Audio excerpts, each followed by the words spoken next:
Assalamualaikum warahmatullahi wabarakatuh. Salam sejahtera bagi kita semua. Bertemu kita pada materi kuliah Ekonomi Teknik dengan pokok bahasan hubungan uang, bunga, dan waktu. Pada perhitungan untuk hubungan uang, bunga, dan waktu, kita akan punya sistem pembungaan. Apa itu bunga? Bunga itu interest, jadi bukan flower. Bunga atau interest yaitu pertambahan uang dari jumlah semula. Nah, untuk memudahkan pada saat perhitungan nanti sistem pembungaan, ada beberapa notasi yang akan digunakan, yaitu yang pertama adalah I. I kecil ini interest rate efektif per periode atau suku bunga. Ini nanti satuannya adalah persen. Yang kedua adalah N kecil, yaitu jumlah periode. Jumlah periode ini nanti bisa tahunan, bulanan, triwulan, semesteran, dan lain-lain. Nah, P atau prinsipal yaitu nilai uang sekarang, atau saat ini yaitu nilai uang di awal periode. F atau future yaitu nilai uang pada akhir periode. A atau annual yaitu nilai uang setiap periode dengan jumlah yang sama. G atau gradient yaitu pertambahan uang yang sama setiap periodenya. Jadi berbeda A dengan G ya. Berikut ini kita lihat diagram tentang interest-nya atau pembungaan, yaitu interest simple atau simple interest dan compound interest. Simple interest itu yaitu bunga sederhana atau bunga tunggal.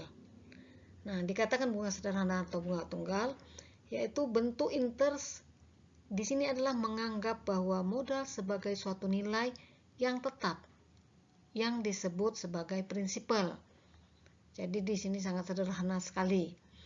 Sedang selanjutnya adalah compound interest. Compound interest atau bunga berbunga atau bunga majemuk yaitu bunga yang didasarkan atas jumlah prinsipal yang berubah-ubah. Untuk selanjutnya nanti ini saya akan sampaikan juga case-nya seperti apa, untuk compound juga seperti apa, sehingga tahu perbedaan antara simple dan compound ini. Tetapi selanjutnya nanti kita tidak akan lebih memperdalam ini. Untuk lebih lanjut kita akan menggunakan perhitungannya berdasarkan compound interest, tidak lagi simple interest. Nah, untuk compound interest ini bisa kita bagi dua jenis lagi, yaitu compound interest discrete dan compound interest continue. Apa itu compound interest discrete? Kenapa dia dikatakan discrete? Kalau apabila interest dibungakan pada tiap akhir periode dalam satu siklus terbatas, itu masuk dalam discrete. Untuk yang kontinu, kalau arus kas ke atau dari kas adalah kontinu sepanjang tahun, itu yang kontinu ya. Nah, untuk kasus kontinu yang seperti ini itu hanya ada pada kasus-kasus khusus. Jadi ini tidak terlalu sering digunakan. Yang banyak digunakan adalah yang discrete. Jadi untuk yang level S1 yang akan dibahas lebih lanjut adalah yang discrete, tidak yang kontinu. Jadi ini boleh nanti saya silang, jadi kita tidak bahas ini. Sama dengan simple juga, tidak akan kita bahas lebih jauh. Nah, dari yang discrete ini kita akan punya nanti namanya cash flow atau arus kas. Untuk menghitung ini kita akan punya arus kas, yaitu terbagi dua lagi, yaitu compound interest discrete untuk arus kas yang single payment. Nah, untuk yang single payment atau arus tunggal, dikatakan arus tunggal karena apa? Karena suatu arus kasnya itu hanya terjadi pada awal atau akhir periode saja. Jadi di sini bisa kita lihat secara rumus, dia hanya bisa terjadi di awal dan di akhir. Jadi F itu adalah nilai akhir, P adalah nilai awal. Jadi hanya ada dua. Ini dia ya, Kalau diketahui diketahui P, maka ditanya F. Diketahui F, ditanya P. Jadi hanya ada dua yang akan diketahui atau dicari. Jadi di sini pada single payment hanya ada arus kas itu di awal dan di akhir periode saja. Awal itu apa? P, akhir itu adalah F. Nah, untuk yang kedua adalah uniform series. Uniform series atau arus serial ini adalah suatu arus kas yang terjadi yaitu pada awal atau P, pada akhir atau F, pada tiap periode atau A atau anual.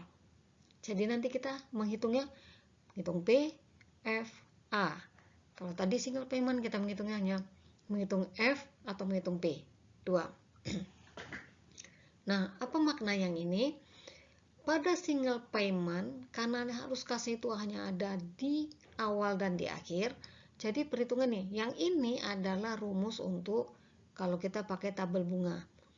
Nah, supaya lebih cepat nanti kita pakai tabel bunga saja, kita tidak lagi menghitung secara manual. Rumus ini adalah F sama dengan P, F per P, I persen, N periode. Kalau kita mau mencari F, maka P nanti yang diketahui. Yang ini menjadi F per P, I persen, N periode. Yang nilai F per P, I persen, N periode ini itu bisa kalian lihat di tabel bunga. Yang tidak boleh salah adalah ini tidak boleh terbalik. Kalau di sini F, di sini P, maka di sini F per P. Jangan P per F, nanti nilainya berbeda. Tetapi nanti, kalau nanti yang diketahuinya F, kalian mau menghitung P, maka ini P per F. I persen, N periode. Nilai ini dicari dari tabel. Ya. Demikian juga dengan uniform series. Uniform series yang diketahui tadi ada 3. Kita akan membahas tentang F, A, P. Nilai akhir, nilai tiap periode, atau nilai awal. Jadi kalau nanti diketahui A, ditanya F, maka F per A. Kalau diketahui F, ditanya A, ya F per A per F. Jadi ini tidak boleh salah. Demikian juga ini. Ketahui P, diketahui A, ditanya P, ya P per A. Diketahui P, ditanya A per P. Nah, jadi kita ada 1, 2, 3, 4, 5, 6 untuk membahas arus kas ini. Nah, nanti untuk yang pertemuan yang ini kita membahas sampai di single payment dulu. Pada berikutnya nanti baru kita ambil uniform karena ini lebih panjang menghitungnya. Oke, kita lanjutkan.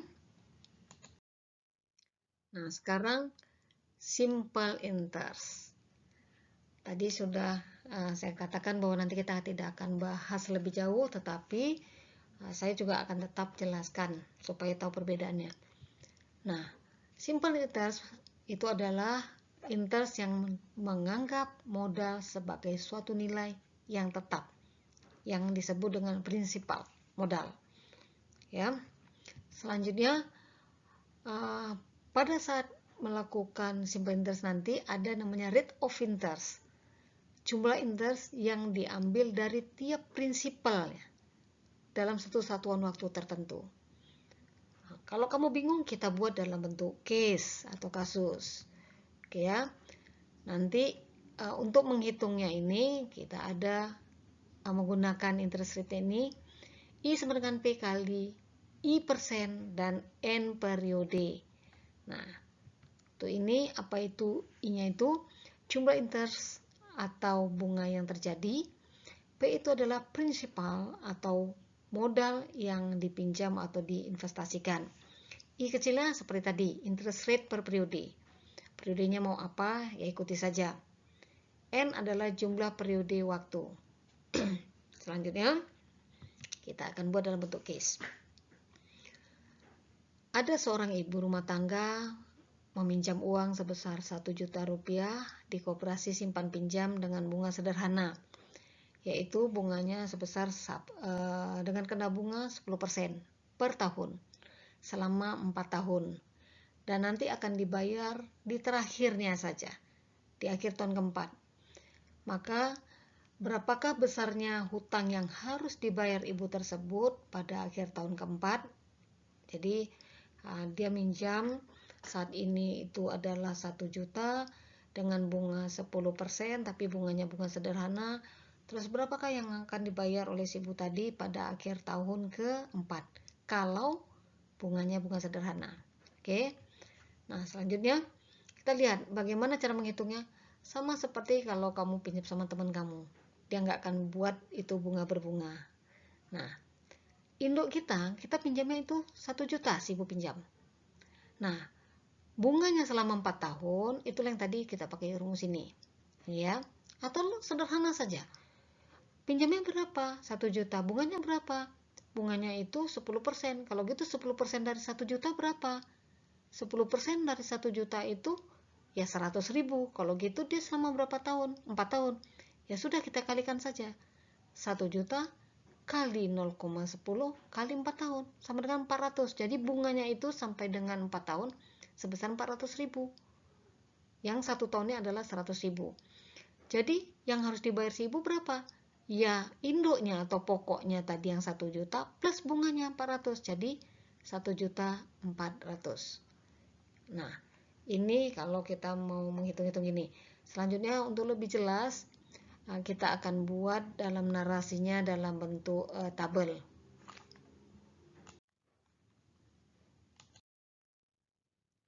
Nah, ini dia. Kita akan buat dalam bentuk tabel. Penyelesaian tadi kita buat seperti ini. Nah, pada saat bentuk tabel ini kita buat tadi kan ada 4 tahun, oke ya. Jumlah dipinjam adalah 1 juta.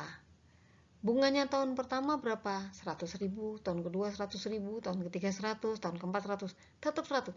Kenapa? Karena yang dibungakan adalah dari induknya saja. Oke ya, ini yang dibungakan dari induk. Nah, kalau gitu utang ibu tadi di tahun pertama berapa? Utangnya udah 1.100.000. Tahun kedua 1.200.000, tinggal 1.100.000 tambahkan 100. Nah, demikian selanjutnya. Jadi yang harus dibayarkan ini dia total. Nah, itu kalau kita pakai bunga tunggal atau bunga sederhana. Jadi di sini dari tabel dapat dilihat bahwa besarnya bunga pada tiap periode itu adalah 100.000, dan ya, ini diambil dari induknya yang 1 juta, sehingga jumlah yang harus dibayar hanya 1.400.000. Baiklah, tadi kita sudah bahas yang simple interest atau bunga sederhana. Sekarang kita coba untuk yang compound interest. Untuk yang compound interest ini kita ambil kasusnya sama sehingga lebih gampang untuk melihat di mana letak perbedaannya dalam penyelesaian. Nah, sama soalnya seperti tadi atau case-nya seperti tadi, yang membedakan hanya kalau tadi pakai bunga sederhana, sekarang kita pakai bunga berbunga. Ya, bagaimana menyelesaikannya? Kalau ini bunga berbunga, kalau bunga sederhana sudah tadi, sekarang ini bunga berbunga. Nah, untuk menyelesaikannya saya buat dalam bentuk tabel saja biar enak menarasikannya. Nah, pada tadi simple interest itu yang kita bungakan dari induk sini, ini induknya. Tapi pada compound tidak, kita akan melihat dari yang di sininya. Jadi dia bersifat kumulatif. Nah, jadi seperti ini. Pada tahun pertama dia kan ambil 1 juta. Bunga 10% berarti 100.000. Otomatis pada tahun pertama utangnya itu jadi 1.100.000. Oke ya, 1 juta tambah 100, 1.100.000. Selanjutnya bungakan lagi 10%, tapi 10% tidak diambil dari 1 juta ini, tetapi sudah diambil dari sini. Nah, berapa 10%-nya? 110.000. Maka 110.000 total utangnya menjadi berapa pada tahun kedua? 110 ditambah dengan 1.100.000 menjadi 1.210.000. Tahun ketiga gitu lagi. 10% dari ini 121.000, 121.000 ditambah 1.210.000, 1.331.000. Ini 10%-nya lagi. Ketemu ini, dijumlahkan dengan ini dapat 1.464.100. Jadi berapa yang harus dibayar di akhir tahun keempat? 1.464.100. Jadi tidak sama dengan simple tadi. Kalau simple kita hanya bayar 1.400.000, tetapi pada saat kompon ini kita sudah bayar menjadi 1.464. Nah, jadi itu perbedaannya. Jadi pada tabel udah kita lihat untuk kompon dibayarkan 1.464. Sesuai dengan penjelasan yang pertama tadi, kompon interest itu yang akan kita bahas lebih lanjut. Kompon interest itu dibagi dua, ada yang diskrit, ada yang kontinu. Tapi kita bahas lagi yang diskrit, khusus diskrit. Yang diskrit ini berdasarkan arus kas, kita kan punya dua tadi, single payment dan uniform series. Yang seperti apa? Single payment yang seperti ini gambarnya nanti. Nah, ini single payment. Kenapa? Yang ada hanya P dan F. Jadi kalau diketahui P ditanya F, diketahui F ditanya P. Ini single payment. Kalau yang uniform series, gambarnya nanti begini. Jadi dia diketahui P bisa ditanya A, diketahui P, F ditanya A, diketahui F sama A ditanya B, demikian. Tapi ada 3 seperti ini ya.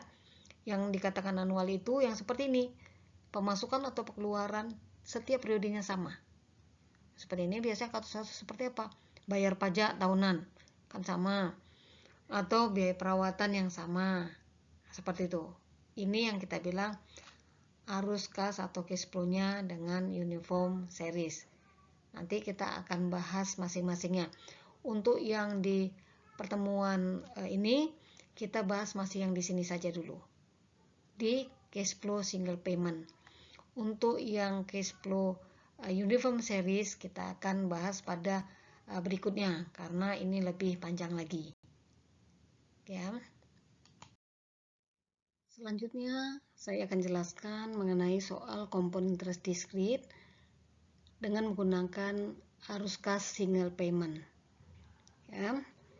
Nah, untuk lebih mudah menjelaskan ini, saya akan langsung buat dalam bentuk case, yaitu ada 2 case nanti. Yang case pertama ini yaitu seorang pelajar mendepositokan uangnya $1.000 dengan bunga 18% PA. PA itu adalah di sini per annum untuk jangka waktu 5 tahun.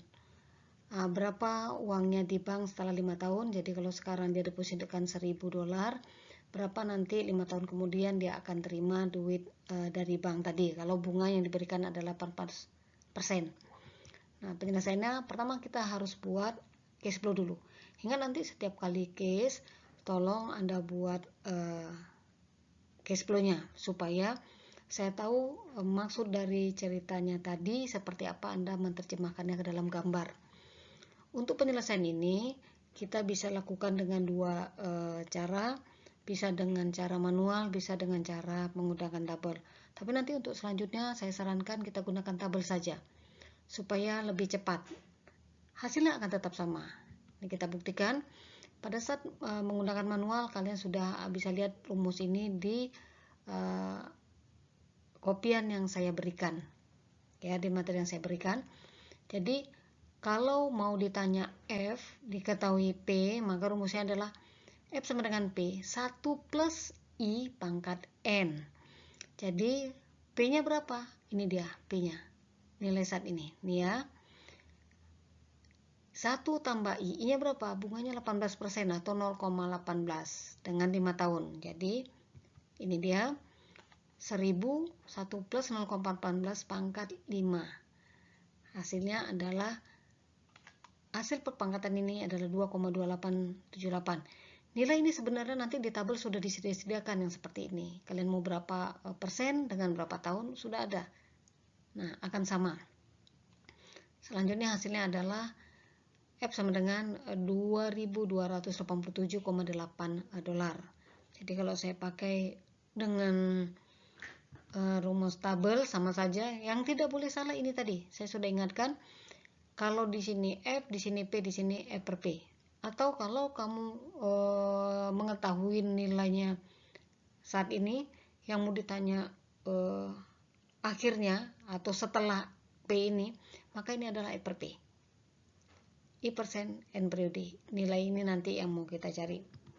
Nah, ini berarti P-nya adalah 1000, F per P 18% 5 tahun. Tolong nanti jangan menjawab dari sini langsung menjawab hasilnya seperti ini. Tidak, tapi bikin dulu gini, F per P, supaya saya tahu kalian ngambilnya ini dari mana. Ya. Nah, ini di hasilnya. Jadi ini tolong dibuat seperti ini ya, di koma, F per P, 18%, berapa tahun. Nah, ini diperoleh dari tabel dengan melihat ini. Nah, jangan salah, lihat ini pada 18%, pada 5 tahun berapa sih. Nah, ini dia. Jadi jangan nanti buat ini langsung ke mari, saya nggak mau itu. Saya mau Anda buat ini boleh tidak ada. Anda harus buat ini dulu. Sehingga saya tahu ceritanya. Ini sebagai siapa? Kalau kalian bikin di sini F per P, berarti ini sebagai P. Gitu. Ya. Nah, ini hasilnya. Jadi sama hasilnya. Berikutnya kita coba yang case kedua. Case kedua adalah sebuah perusahaan memperoleh keuntungan 5 tahun yang akan datang sebesar $10.000 dengan bunga 18% PA. Berapa nilai keuntungan tersebut pada saat ini? Jadi kalau dia mau uangnya itu sekarang saja, nggak usah nunggu 5 tahun lagi. Kalau 5 tahun dia dapatnya $10.000. Kalau saya terimanya sekarang berapa sih? Apakah mau dikasih juga $10.000? Sama dengan kalau kamu tawar-tawarkan, kamu nanti dikasih uang 10 juta 5 tahun lagi. Boleh nggak 10 juta itu saya terima sekarang?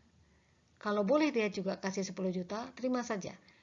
Karena 10 juta kamu itu, kalau saat ini itu tidak 10 juta. Nah gitu. Selanjutnya, kita buat cash flow-nya. Jadi kalau ini tadi di awal sini, karena di sini 5 tahun yang diketahui, maka 10.000-nya itu kita letak di akhir. Yang ditanya adalah P. Nah, perhitungan sama, tinggal begini saja. Nah, saya kasih langsung. Jadi di sini adalah yang dilihat 1000 ini sebagai siapa? Sebagai F kan, maka di sini P per F. 18% 5 tahun. Hasilnya ini dia. Jadi tidak sama. Ini kita bikin kan 18% 5 tahun, 18% 5 tahun. Kalau F per P, maka nilainya 2,2878. Tapi kalau P per F 0,4371. Ini yang saya bilang tidak boleh salah menentukan ini. Ya, maka hasilnya adalah 4371. Nah, untuk lebih menjelaskan lagi makna P sama F, apakah P itu harus tetap di paling depan, F itu harus tetap paling belakang? Boleh nggak P itu di tengah? Boleh nggak F itu di tengah? Nah, boleh saja. Nah, kita lihat pada case berikutnya. Berikut ini saya akan beri case ketiga. Ini untuk menggabungkan beberapa nilai yang ada. Yaitu sebuah perusahaan akan membeli aset yang ditawarkan seharga 700 dengan perkiraan keuntungan. Jadi 700 ini pengeluaran yang kita beli. Perkiraan keuntungan tahun kedua 500, tahun ketiga 250, tahun ke-6 400. Pada tahun keempat diperlukan perawatan, berarti kita keluarkan pengeluaran di sini. Harga jual aset di akhir tahun ke-10 350. Kalau diperkirakan pertumbuhan bunga adalah 12%, berapakah jumlah dana jika ingin diketahui saat ini, jumlah dana jika ingin diketahui pada tahun ketiga. Artinya nilai-nilai ini semua kalau dikonversikan saat ini berapa ya uangnya tadi. Kalau bunganya adalah 12%, tapi bagaimana juga kalau dia dikonversikan pada tahun ketiga, seluruhnya ini dipindahkan ke tahun ketiga semua dengan bunga 12%. Untuk itu mempermudah penyelesaian, kita buat cash flow. Ini dia cash flow-nya. Tahun pertama atau saat ini dia ditawarkan 700, artinya saat ini itu tahun 0. Berapa 700? Berarti 700 itu kita lakukan pengeluaran. Jadi panah ke bawah ini adalah untuk pengeluaran, ke atas pemasukan. Supaya nanti lebih gampang kita dalam menghitungnya. Jangan nanti semuanya ke atas, semuanya ke bawah, bingung. Kita nggak tahu yang mana pengeluaran, mana pemasukan. 700 adalah pengeluarannya di tahun ke-0. Tahun kedua dapat keuntungan ya. Ini keuntungan berarti saya panahkan ke atas. Tahun kedua dapat 500, tahun ketiga 250, tahun ke-4 itu kita lakukan perawatan, jadi ada dana lagi. Tahun ke-6 dapat lagi untung. Tahun ke-10 kita jual aset, harga aset kita itu 350, berarti itu uang masuk untuk kita. Selanjutnya bagaimana menyelesaikannya? Kita lihat. Saya nggak bikin lagi di sini F sama dengan itu, nggak lagi, karena saya terlalu banyak seperti ini. Saya tentukan saja saya mau di tahun keberapa, tahun 0 kan pertanyaan ini, maka saya buat tahun 0 sama dengan, jadi semua nilai-nilai yang ada ini saya mau pindahkan semua, ini pindah ke depan, ini pindah ke depan, pindah ke tahun 0. Tahun 0 adalah min 700. Ingat ya, saya harus ada plus minus karena ada pengeluaran pemasukan. Min 700. Ditambah, kenapa ini tidak ada dikalikan faktor? Karena saya nanyanya di tahun tempat yang benda itu berada juga, maka jangan kalikan faktor bunga. Kalau dikalikan pun dengan N-nya 0 itu nilainya 1. Jadi min 700 ditambah 500 P per F. Kenapa P per F? Saya mau nanyanya di sini adalah di depannya nih. 500 mau saya bawa ke depan, berarti ini P-nya. Maka otomatis P per F. Nah, 250 nilai tambah 250 tetap P per F karena ini di depan. Ini P, ini jadi F. Jadi P per F. Nah, gitu. Berapa tahun? Ini adalah 2 tahun. 2 tahun ini dari mana? Karena dia tahun kedua, tidak. Jarak dari ini kemari 2. Kebetulan sama ya. Nah, ini juga 3, ini negatif. Negatif 100, P per F 4 tahun. Ini positif. Nah, jadi seperti ini. Selanjutnya, ini di hasilnya. Nilai-nilai ini semua ini saya ambil dari tabel dengan ketentuan ini tadi. Lihat P per F 12% 2 tahun, nilainya di tabel. Jadi ini saya tinggal ngambil dari tabel, isi-isikan. Hasilnya adalah 128,34 dolar. Nah, berikutnya bagaimana kalau saya mau tahu seluruh nilai ini di tahun ketiga? Ya. Di tahun ketiga seperti apa? Maka untuk tahun ketiga adalah min 700 kita pindahkan ke tahun ketiga. Ya. Min 700 karena kita pindahkan, maka kita kali faktor bunga. Karena dia kita pindahkan. Kalau dia nggak kita pindahkan, jangan dikalikan faktor bunga. 700 dipindahkan ke belakang. Jadi kita pindahkan ke setelahnya, maka adalah ini menjadi P. Ini adalah ini F, ini P. Jadi karena ini mau dipindah ke belakang atau ke F, maka faktornya adalah F per P. Ya. Karena yang depan mau dipindahkan ke setelahnya, setelah itu kan F. Maka jadinya faktornya apa? Bukannya ini F kan? Jadi F per P. Oke. Berapa tahun? 3. Kenapa 3? Karena jarak dari kita dari 0 ini kemari adalah 3 tahun. 3. Selanjutnya 500 plus ya, ini tadi negatif, ini plus. 500 mau dipindahkan kemana? Ke setelahnya. Setelahnya ini apa? Sebagai apa? Jadi sebagai F dia kan? Jadi F per P 12%. Berapa tahun? 1. Jangan bikin berapa tahun? 2 tahun. Enggak. Jarak dari 2 ke 3 ini hanya setahun. Kalau tadi dari 0 ke 3 itu 3 tahun. Selanjutnya, yang nilai untuk 200 sudah tadi, yang nilai yang 200-nya 250 ini bagaimana? 250 itu kan sudah di tempatnya, di 3-nya. Jangan dikalikan faktor bunga. Ini dia. Tidak perlu dikali faktor bunga. Selanjutnya yang 100. 100, ini dia 100. 100 ini mau dipindah kemana? Pindah ke depannya. Jadi ke sebelumnya. Ini pindah ke sebelumnya. Sebelumnya itu sebagai apa? P kan? Karena dia sebelum. Jadi otomatis P per F. Ini dia. Berapa jaraknya? 1 tahun. Selanjutnya, lihat lagi 400. P per F, karena dia ke depan lagi. Ya, ke depan dia. Jadi ini sebagai P, jadi P per F. Berapa tahun? 3.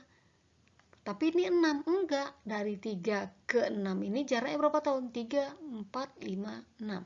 Berarti 3 tahun. Makanya 3.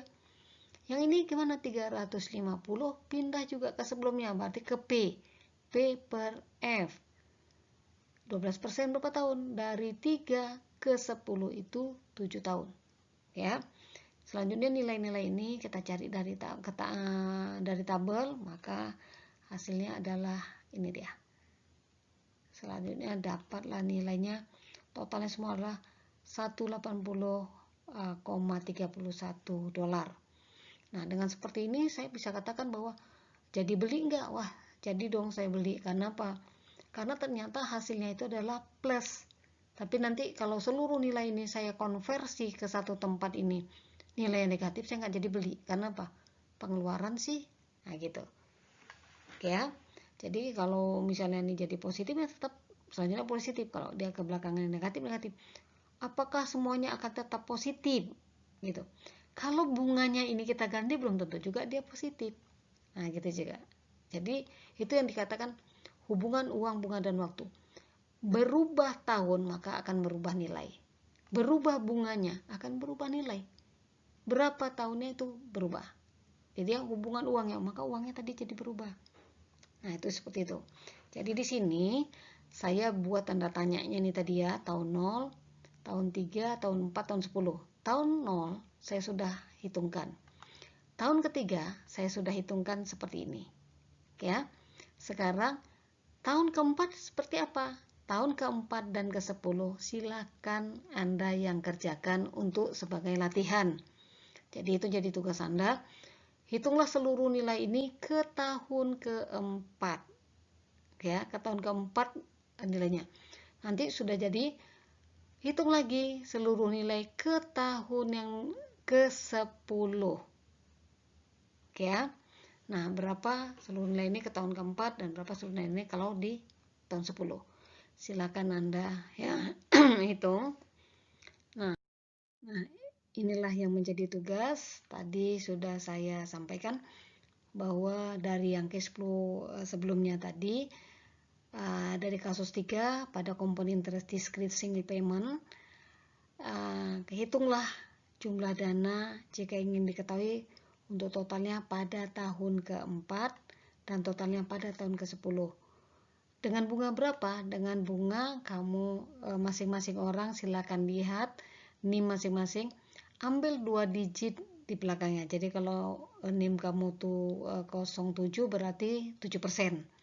Kalau NIM kamu buntutnya tadi adalah 12, yang bilangan terakhirnya tadi, berarti 12%. Gitu ya. Nah, itu NIM terakhir Anda. Jadi hitung berapa di nilai tahun keempat, berapa di nilai di tahun ke-10. Jadi silakan Anda kerjakan. Coba nanti yang tidak paham bisa didiskusikan atau silakan Anda tanya pada pertemuan pembahasan di jam perkuliahan kita. Nah, selanjutnya jangan lupa tabel masing-masing silahkan cari. Jadi jangan perlu harus saya yang kirimkan ya. Lihat saja tabelnya itu bisa kamu download. Ingat juga yang discrete, jangan ambil yang kontinu. Demikianlah penjelasan pada kesempatan video kali ini berkaitan dengan hubungan uang, bunga, dan waktu. Sudah dijelaskan berkaitan dengan sistem pembungaan yaitu simple interest dan compound interest, di mana compound interest juga yang sudah dibahas adalah discrete dengan single payment, dengan arus tunggal.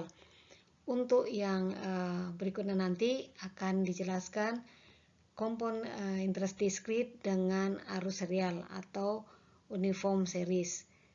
Untuk itu jangan lupa kamu klik subscribe pada video kita kali ini. untuk saya buatkan video selanjutnya. Nah, kalau video kali ini membuat Anda lebih paham dengan materi yang saya sampaikan, silakan juga Anda tekan atau klik tombol like, supaya saya tahu berapa banyak yang merasa bahwa video saya ini sudah lebih memberi manfaat dibandingkan dengan pembelajaran yang materi saja.